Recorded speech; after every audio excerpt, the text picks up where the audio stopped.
intellectual level and a long-standing desire of mine has been to be free of the opinion of others, kind of live more based on my own, how I feel, but yet, if I really look at my life, most of the times when I feel good about myself or feel good generally, it's based on the approval of others. It's whether or not I've succeeded in this test or I've gotten the good feedback from people that tell me I've done a good job on something.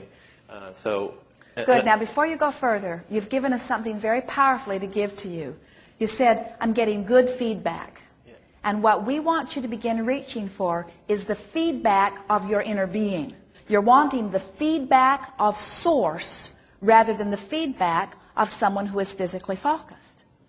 Now, sometimes the feedback of someone who is physically focused is the feedback of source. In other words, when you have pleased someone and they are holding you as their object of attention in their glorious feeling of appreciation, they're connected to source energy and they're flooding it all over you. And so you say, ooh, this feels really good. I like this feeling. But what you're wanting to do is recognize that you can connect to that source without using them as the avenue through which it comes. And that is the answer to your question. What's the process of getting more in tune to that?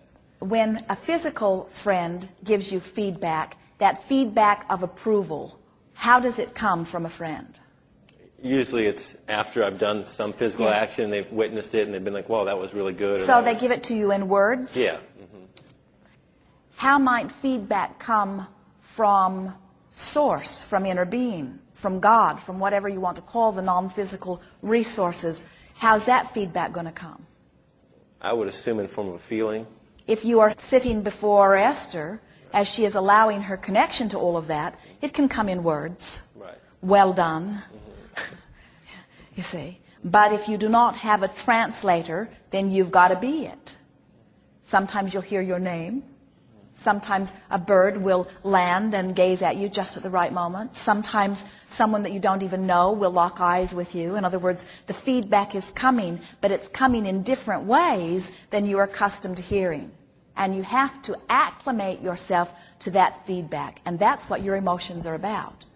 Eagerness is that feedback. Eagerness is your inner being saying, yeah, yeah, yeah, let's go, more, more, more. Passion, eagerness, appreciation, that's that same feedback, the way you feel, you see. So I guess one of the things I get hung up on is I do appreciate when people give me positive feedback, but then when I get negative feedback, it can also bring me into a real negative state. So how do you kind of let the positive feedback come in but kind of ignore the negative feedback? Well, you see, that's the problem with depending upon somebody else's feedback, is that when they approve of you, you feel very good, but when they disapprove of you, you feel very bad. And when it's in your face, it's hard to ignore. And that's why we think you have wisely come to the determination that you did when you first sat down here. I want it not to matter what other people are thinking. And we say, but what about when they're loving you? And you say, well, I want that part to matter. I just don't want the other part to matter. And we say, you can't have it both ways. You can't say, it matters to me what you think when you adore me, but it doesn't matter what you think about me when you abhor something that I've done. You have to reach for your inner resources. It has to matter to you more how you feel than it does what anybody else thinks. So how do I differentiate between the voices inside me that are the negative ones that are criticizing myself and then the positive ones that are encouraging myself? If you are reaching for the inner resources, they are never criticizing you. So if you've connected with Source, you're always getting applause. You're always getting approval. You're always getting appreciation. And if it's anything else you're getting, it's your mother.